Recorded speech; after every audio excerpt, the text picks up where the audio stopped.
हमें मालूम था कि पहले MQM में -1 होगा, फिर PMLN में -1 होगा और उसके बाद पीपल्स पार्टी में -1 होगा। कराची महाजरों का शहर नहीं है, उर्दू बोलने वालों का शहर नहीं है। लुटेरों करप्ट अनासिर से पाकिस्तान को भी पाक और साफ करेंगे और इस MQM पाकिस्तान को भी करप्ट और लुटेरे अनासिर से पाक और साफ करके 1984 की नजरियाती अवाम की बेलौस खिदमत वाली करने वाली मुतवसत और गरीब तबके की वो MQM बनाएंगे जिसमें एक दूसरे की इज्जत और एहतराम हो। MQM बहाली कमेटी के सरबराह डॉक्टर फारूक सत्तार ने कहा है कि महाजिरों के साथ अब बंगालियों वाला सलूक करना बंद करना चाहिए। पाकिस्तान का शहरी समझना होगा, अवाम हो या हुक्मरान, मुल्क पर सबका बराबरी का हक है। कोई मराआत याफ्ता तबका नहीं होना चाहिए। हर एक को बराबर का पाकिस्तानी समझना होगा, सबको इंसान का बच्चा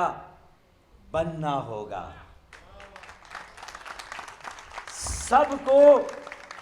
सबको अपनी औकात में रहना होगा। हुक्मरान हो या रियाया हो, सबका इस मुल्क पर पूरा और बराबर का हक है। कोई तबका मराद याफ्ता तबका नहीं होगा। मुल्क से मुनाफिकत और मराद की सियासत का खात्मा करना होगा। इस मुल्क की बका और सलामती की सबसे बड़ी जमानत नजरियाती सियासत का इजरा है। नजरियाती सियासत के इजरा के बगैर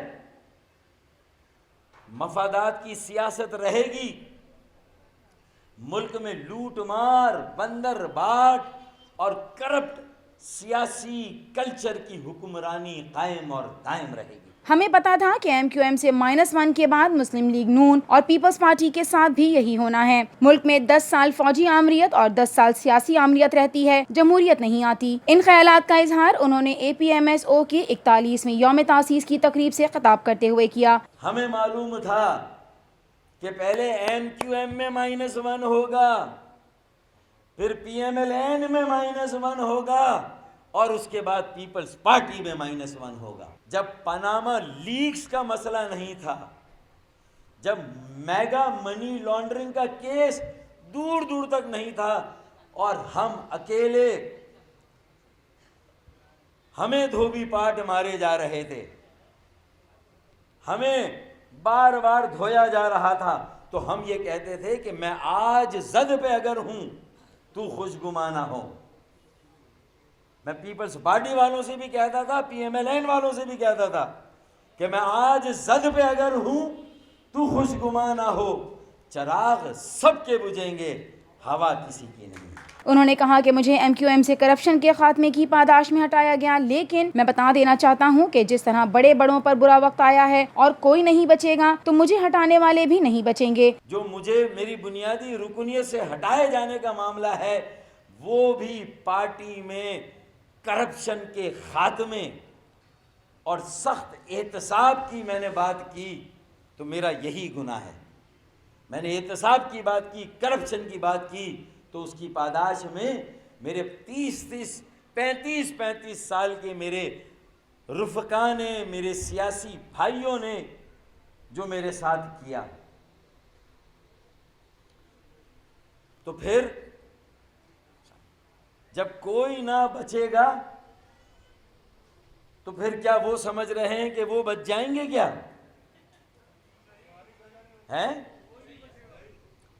अगर आप मेरे सामने अपने गोशवारे नहीं दे रहे, मेरे सामने अपने एसेट, मेरे और कारकुनों की असेंबली में मैंने यही कहा था ना, तो फिर कहीं ना कहीं किसी ना किसी के सामने तो आपको अपने असली गोशवारे देने होंगे ना भाई।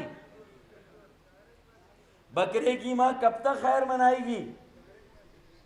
कभी ना कभी तो छुरी के नीचे आना था और एक एक करके बकरे की सारी माएं अब छुरी के नीचे आ रही हैं। उन्होंने पीपल्स पार्टी को मुखातिब करते हुए कहा कि देखा आज के दिन क्या हुआ और कौन गिरफ्तार हुआ। सिंध के वडेरों ने 11 सालों में हम पर बहुत जुल्म किए, 2000 अरब रुपए दिए और कराची सिंध को 90% रेवेन्यू देता है, लेकिन एक बूंद पानी कराची को नहीं दिया गया। सारा टैक्स कराची से जाता है, पूरा मुल्क उसे खाता है, मुल्क खाने वाले उसे खाते हैं। कोई भी हो, एक्स वाई जेड, है या नहीं है। एक मर्तबा दौलत लूट ली जाए तो लूटने वालों से उसे वापस लेने में कितने पापड़ बेलने पड़ते हैं। ये आज 10 जून है और कल 11 जून है, 41वां यौम तासीस है। खुदा की कुदरत देखें कि आज ही के दिन, मैं इससे कोई मतलब और माने नहीं निकाल रहा, लेकिन गौर करें, आज ही के दिन हम पर सिंध के वडेरों ने जितना जुल्म किया गुज़िश्ता 11 सालों में, हमने 85 और 90% टैक्स सिंध की हुकूमत को दिया, सूबा सिंध को दिया। 1 पैसा कराची, हैदराबाद और सक्कर पर नहीं लगा। मेरे मेयरशिप के दौर में और मुस्तफा कमाल की निजामत में कराची K2 और K3 के मंसूबों से 100 MGD पानी दिया गया। 11 सालों से कराची को 1 इजाफी बूंद पानी नहीं दिया गया। आखिरी पानी मुशर्रफ साहब के ज़माने में, सदर मुशर्रफ साहब के ज़माने में और मेयर मुस्तफा कमाल के ज़माने में आया K3 का पानी।